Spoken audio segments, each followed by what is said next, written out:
लेकिन आज मेरे साथ एक खास मेहमान एक्सक्लूसिव बातचीत के लिए जुड़े हैं।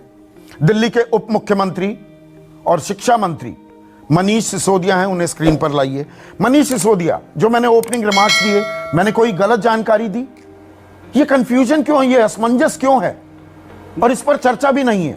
नहीं, मैं बिल्कुल आपकी बात से सहमत हूँ कि काल तो देखिए संकट का है। अब इससे तो हम नहीं बच सकते, भाग सकते कि इसमें कोई विकल्प नहीं है, हमारे पास कोरोना है। लेकिन ऐसे समय में डिसीजन लेना हम सरकारों की जिम्मेदारी है। हम छात्रों के भविष्य को लटका के ना रखें। जितना हम तेज़ी से डिसीजन लेंगे, छात्रों के पक्ष में डिसीजन लेंगे, उतना छात्रों के भविष्य को हम मदद कर पाएंगे। और इसीलिए दिल्ली सरकार ने तो डिसीजन लिया कि भाई एक ऐसे सेमेस्टर में जिसमें आपने बच्चों को पढ़ाया ही नहीं, वैसे सेमेस्टर में आप कह रहे हो भी हम आपको परीक्षा लेंगे। तो परीक्षा किस लिए लेनी है? आपको बच्चे की समझ की बात है ना। आपने 4 साल के कोर्स में बच्चे के 7 सेमेस्टर पास करके वो 8वें सेमेस्टर में आया है।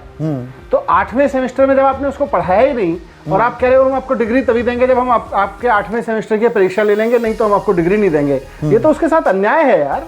उसको बंद कीजिए ये अन्याय। इनडिसिसिवनेस जो है वो मार डालेगी उस बच्चे को। करता धरता तो आप लोग है ना मनीष। आप हैं, यूनिवर्सिटी ग्रांट कमीशन है, पिस रहा है बेचारा छात्र। वो तैयारी भी कैसे कर सकता है? आप मुझे बताइए। आप छात्र होते, आप फाइनल सेमेस्टर में होते, आज आप सरकारों को, आज दिल्ली के शिक्षा मंत्री को, यूनिवर्सिटी ग्रांट कमीशन को, शिक्षा मंत्री केंद्र सरकार को आप क्या कहते अगर आप फाइनल सेमेस्टर में हो?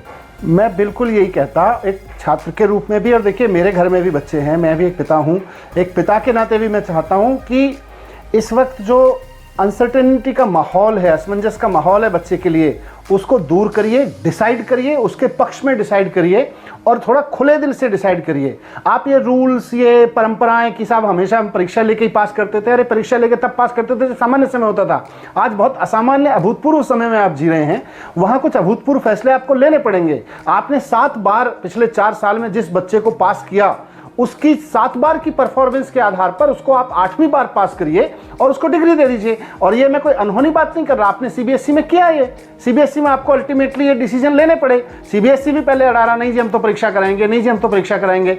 अंत में जब लगा कि अब मामला हाथ से निकल जाएगा, बाहर जा रही है बात, तब सीबीएसई को डिसाइड करना पड़ा। आज यूजीसी अड़ा हुआ है, नहीं जी हम तो परीक्षा कराएंगे, हम तो परीक्षा कराएंगे। किस लिए कराओगे यार?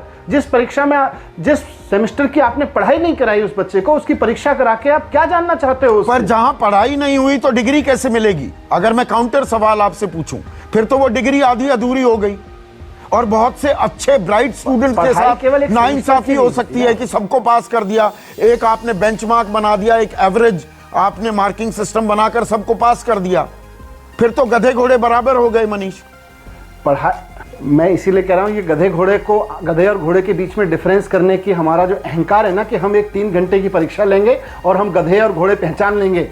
मैं इन परीक्षकों को ही कहना चाहता हूँ सबसे पहले कि इस अहंकार ने देश को मार रखा है, पूरी की पूरी शिक्षा व्यवस्था को बर्बाद कर दिया इस अहंकार ने, कि हमारे पास वो जादू की छड़ी है जिसे हम परीक्षा कहते हैं। 3 घंटे में हम पता लगा लेंगे आप में से कौन गधा है और कौन घोड़ा है।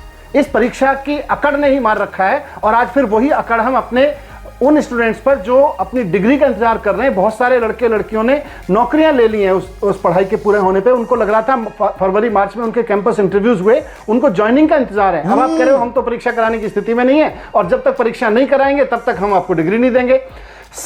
इसीलिए मैंने कह रहा हूं आपसे कि 4 साल के एग्जाम में आप उसको 7 बार परीक्षा लेके पढ़ा चुके हो।